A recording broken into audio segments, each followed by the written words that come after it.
श्रीहरये नमः श्रीहरये नमः श्रीहरये नमः। सप्तदश सर्गः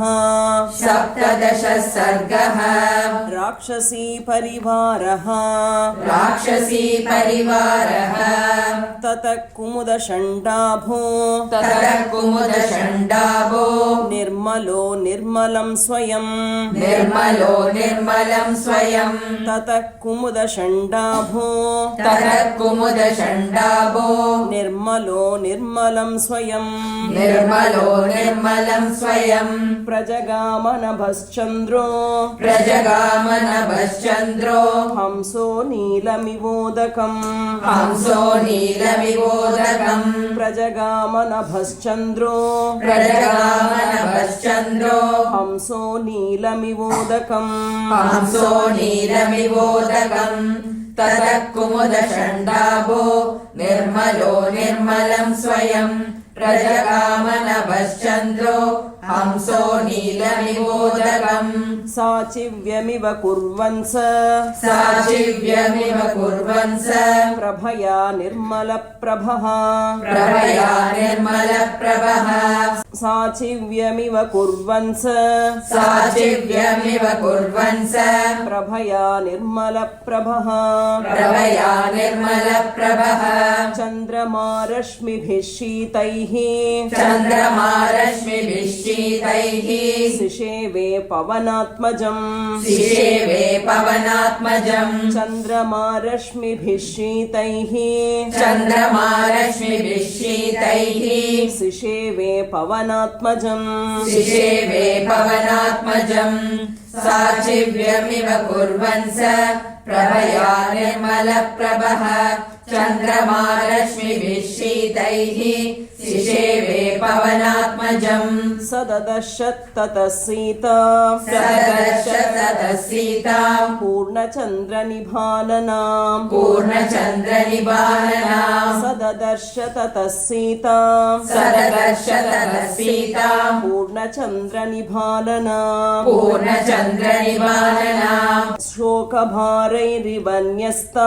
शोकभारैरिवन्यस्ताम् भारैर्नावमिवाम्भसि शोकभारैरिवन्यस्ताम् भारैर्नावमिवाम्भसि सददर्श ततः सीताम् पूर्णचन्द्रनिभाननाम् शोकभारैरिवन्यस्ताम् भारैर्नावमिवाम्भसि दिदृक्षमाणो वैदेहीम् हनुमान् पवनात्मजः दिदृक्षमाणो वैदेहीम् हनुमान् पवनात्मजः सददर्शा विदूरस्था राक्षसीर्घोरदर्शनाः सददर्शा विदूरस्था राक्षसीर्घोरदर्शनाः दिदृक्षमाणो वैदेहीम् हनुमान् पवनात्मजः सददर्शा विदूरस्था राक्षसीर्घोरदर्शनाः एकाक्षीम् एककर्णां च कर्णप्रावरणां तथा एकाक्षीमेककर्णां च कर्णप्रावरणां तथा अकर्णां शङ्कुकर्णां च मस्तकोच्छ्वासनासिकाम् अकर्णां शङ्कुकर्णां च मस्तकोच्छ्वासनासिकाम् एकाक्षीमेककर्णां च कर्णप्रावरणां तथा अकर्णां शङ्कुकर्णां च मस्तकोच्छ्वासनासिकाम् अतिकायोत्तमाङ्गीं च अधिकायोत्तमाङ्गीम् च तनुदीर्घशिरोधराम् तनुदीर्घशिरोधराम् अतिकायोत्तमाङ्गीं च अधिकायोत्तमाङ्गीम् च तनुदीर्घशिरोधराम् तनुदीर्घशिरोधराम् ध्वस्तकेशीं तथा केशीं ध्वस्तकेशीम् तथा केशीम् केशकम्बलधारिणीं केशकम्बलधारिणीम् ध्वस्तकेशीं तथा केशीं ध्वस्तकेशीम् तथा केशीम् केशिकम्बलधारिणीं केशकम्बलधारिणीम् अधिकायोत्तमाङ्गीम् च तनुदीर्घशिरोधराम् ध्वस्तकेशीम् तथा केशीम् केशकम्बलधारिणीम् लम्बकर्णललाटां च लम्बकर्णललाटाम् च लम्बोदरपयोधरां लम्बोदरपयोधराम् लम्बकर्णललाटां च लम्बकर्णललाटाम् च लम्बोदरपयोधरां लम्बोदरपयोधराम् लम्बोष्टीं चुबुकोष्टीं च लम्बोष्टीम् चुबुकोष्टीम् च लम्बास्यां लम्बजानुकां लम्बास्याम् लम्बजानुकाम् लम्बोष्टीं चुबुकोष्टीं च लम्बोष्टीम् चुबुकोष्टीम् च लम्बास्यां लम्बजानुकां लम्बास्याम् लम्बजानुकाम् लम्बकर्णललाटाम् च लम्बोदरपयोधराम् लम्बोष्टीम् चुबुकोष्टीम् च लम्बास्याम् लम्बजानुकाम् ह्रस्वां दीर्घां तथा कुब्जां ह्रस्वाम् दीर्घाम् तथा कुब्जाम् विकटां वामनां तथा विकटाम् वामनाम् तथा ह्रस्वां दीर्घां तथा कुब्जां ह्रस्वाम् दीर्घाम् तथा कुब्जाम् विकटां वामनां तथा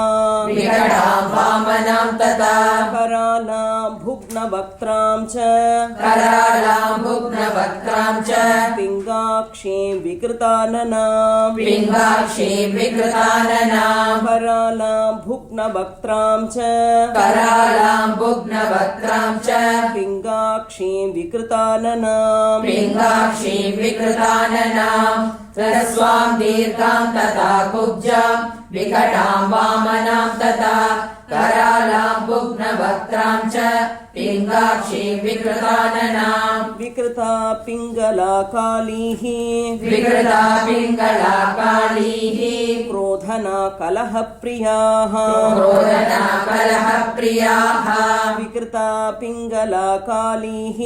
विकृता पिङ्गला कालीः क्रोधना कलहप्रियाः क्रोधना कलहप्रियाः कालाय समहाशूल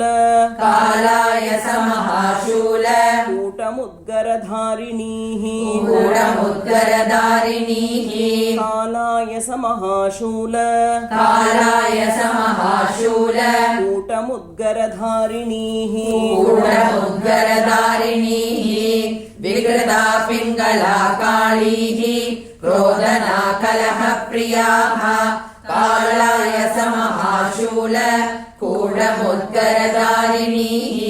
वराहमृगशार्दूल वराहमृगशार्दूल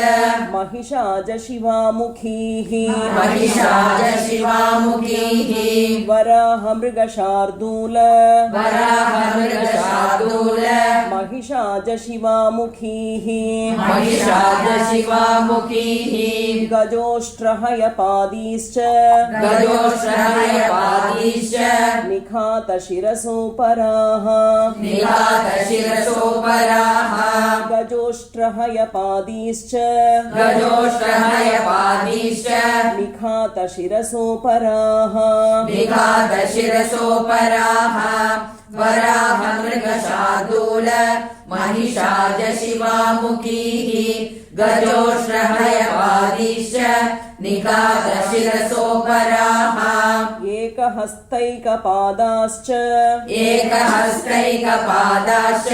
करकर्ण्यश्वकर्णिकाः करकर्ण्यश्वकर्णिकाः एकहस्तैकपादाश्च एकहस्तैकपादाश्च करकर्णश्वकर्णिकाः करकर्ण्यश्वकर्णिकाः गोकर्णीर्हस्तिकर्णीश्च गोकर्णीर्हस्तिकर्णीश्च हरिकर्णीस्तथा पराः हरिकर्णीस्तथा पराः गोकर्णीर्हस्तिकर्णीश्च गोकर्णीर्हस्तिकर्णीश्च हरिकर्णीस्तथा पराः हरिकर्णीस्तथा पराः एकहस्तैकपादाश्च करकर्ण्यश्वकर्णिकाः गोकर्णीर्हस्तिकर्णीश्च हरिकर्णीस्तथा पराः अनासा अतिनासाश्च अनासा अतिनासाश्च तिर्यङ्नासा विनासिकाः तिर्यङ्नासा विनासिकाः अनासा अतिनासाश्च अनासा अतिनासाश्च तिर्यङ्नासा विनासिकाः तिर्यङ्नासा विनासिकाः गजसन्निभनासाश्च गजसन्निभनासाश्च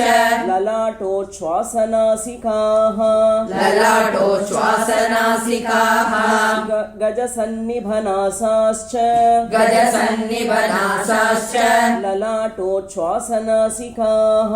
ललाटोच्छ्वासनासिकाः अनासा अतिनासाश्च तिर्यङ्नासा विनासिकाः गजसन्निभनासाश्च ललाटोच्छ्वासनासिकाः हस्तिपादा महापादा हस्तिपादा महापादा गोपादाः पादचूलिकाः गोपादा पादचूलिकाः हस्तिपादा महापादा हस्तिपादा महापादा गोपादाः पादचूलिकाः गोपादा पादचूलिकाः अतिमात्रशिरोग्रीवा अधिमात्रशिरोग्रीवा अतिमात्रकुचोदरीः अधिमात्रकुचोदरीः अतिमात्रशिरोग्रीवा अधिमात्रशिरोग्रीवा अतिमात्रकुचोदरीः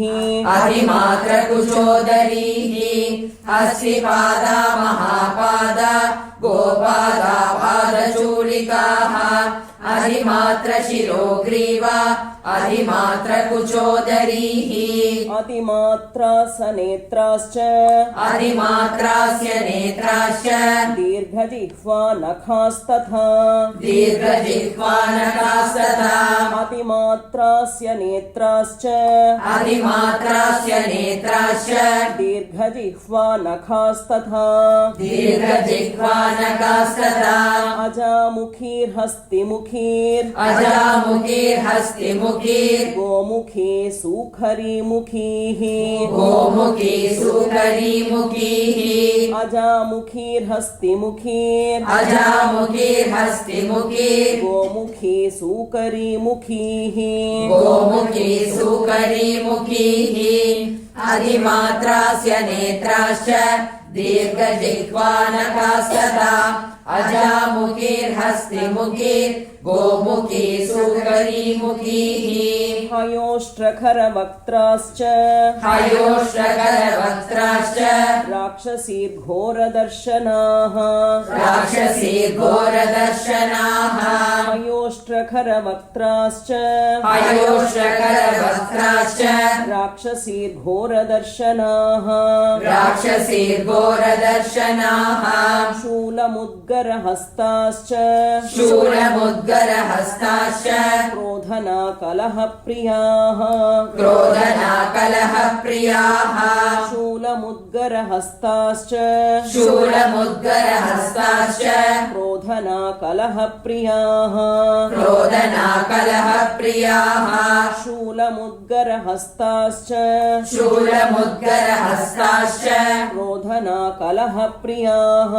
क्रोधनाकलहप्रियाः हयोष्ट्रकरवक्त्राश्च राक्षसीर्घोरदर्शनाः शूलमुद्गरहस्ताश्च क्रोधना कलहप्रियाः कराळा धूम्रकेशीश्च कराला धूम्रकेशीश्च राक्षसीर्विकृताननाः राक्षसीर्विकृताननाः कराला धूम्रकेशीश्च कराला धूम्रकेशीश्च राक्षसीर्विकृताननाः राक्षसीर्विकृताननाः पिबन्ति सततं पानम् पिबन्ति सततं पानम् सदा मांससुराप्रियाः